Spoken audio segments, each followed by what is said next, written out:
The Salon of 1831, the year after the July Revolution, featured such now famous works as Delacroix's Liberty Leading the People and Delaroche's painting of the Princes in the Tower, as well as Corot's painting of the Cervare in the Roman Campagna.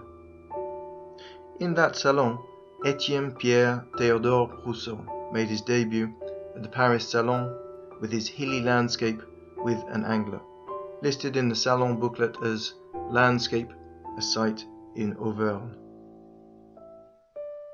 The 1832 Salon was cancelled due to an outbreak of cholera in Paris, but in 1833 Rousseau had another Salon acceptance with View on the outskirts of Granville. The next year he won a medal for third place with his painting of the forest of Compiègne, and had submissions accepted in the 1835 Salon. However, his submissions for 1836, including cattle descending the Jura, were rejected, as were his submissions for 1837, 1838, 1839, 1840 and 1841, earning him the title of Le Grand Refusé.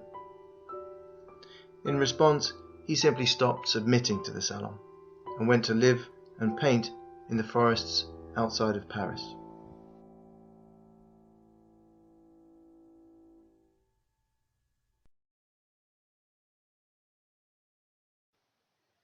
Theodore Rousseau was born in Paris, where his parents, who were originally from the Jura region near the Swiss border, ran a tailor's shop.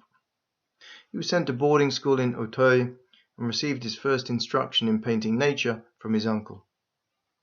After working as a bookkeeper for a timber company in a forest near the Swiss border, his uncle recommended he study in the studio of the artist Raymond, but Rousseau preferred to paint en plein air in the Compiègne forest, 50 miles to the northeast of Paris.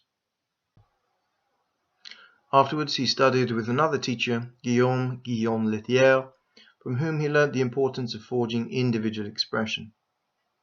A trip to the Auvergne in 1830, to Normandy in 1832, and to the Compiègne forest produced the Salon acceptances seen in the introduction.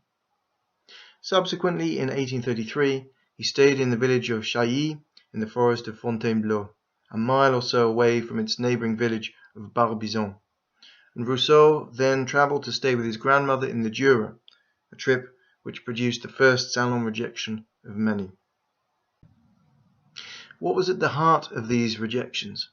The Salons from 1831 until 1847 were dominated by romantic artists such as Delacroix and academic and history painting such as Delaroche's, as well as neoclassical work such as Ingres. In other words, art mediated by idealism or an idealizing of the past, acting as a force for political conservatism.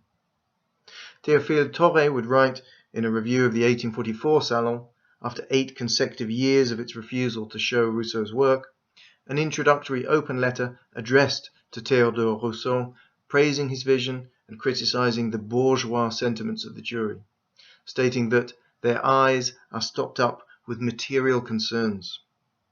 Torre was a true Republican, founding the newspapers Le Vrai République before the Paris Commune and the Journal of the True Republic the year after.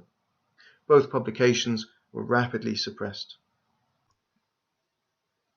Jules-Antoine Castagnari, a supporter of the self-proclaimed socialist Courbet, spoke of the naturalist movement with which he associated Rousseau as being the simple development of liberty, the awakening of decentralizing instincts.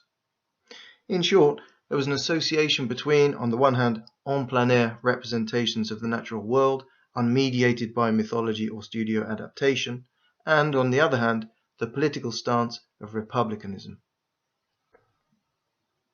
In 1837, Rousseau left Paris permanently, initially to live in Barbizon. His 1837 work, Avenue of Chestnut Trees, was rejected by the 1841 Salon, and Rousseau moved to Montsou, next to the forest of the Ile d'Adam, to the north of Paris, befriending and eventually living with Jules Dupré. Over the next 3 years he travelled to the valley of La Creuse, the Berry and the Indre, and the village of Villebussière, and in 1844 travelled with Dupré to Landes in the southwest of France for 5 months. It was at this time, and especially on this latter trip, that Rousseau developed his representations of the changing effects of light. In particular, in this painting, Le Givre, or Hoarfrost, painted in 1846, looking westwards across the river Oise, towards the hills around the village of Valmondois, near l'Île d'Adam. By the time of the painting's resale in 1882, it had become one of the most famous contemporary French landscapes. Executed over 8 consecutive days, at just under a metre wide, it represented a new increase in the size of Rousseau's outdoor sketches, and it has extremely loose handling, with the raw sienna underpainting allowed to show through. Ultimately, this is Rousseau's legacy to 19th century landscape painting, and to the Impressionists who were to follow, the repeated insistence of the value of pure landscape and of the personal experience of nature through en plein air painting. These elements are present in the works which Corot did not submit to the Salon, but for Rousseau this was the only art of value.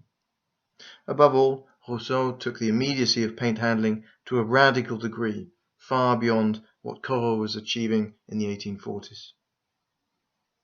Rousseau's companion Jules Dupré was also transformed by their work together in this period, producing looser handling of paint and in many works the same preoccupation with changing light. In 1847, Rousseau and the Barbizon artists agreed never to submit their works to the jury again. However, 1848 brought the juryless Salon, in which all works were hung, and in an ironic twist, Rousseau's name was drawn from a hat to be on the committee for the Salon, to ensure that important works were given sufficient prominence. In another twist, the Republic's art administrator, Alexandre Auguste Ledru Rollin, commissioned a work from Rousseau entitled Edge of the Forest Setting Sun. The 1849 Salon was in some ways the highlight of Rousseau's career. 4 works were accepted by the reinstated jury, and Rousseau was awarded a first-class medal, but Jules Dupré was awarded the higher honour of Chevalier de la Légion d'honneur. Rousseau ended his friendship with Dupré, and although Rousseau was later awarded the same honour, he was broken by the deterioration of his mistress's mental health and the treatment he had received at the hands of the Salon, and died of a stroke at the age of 55.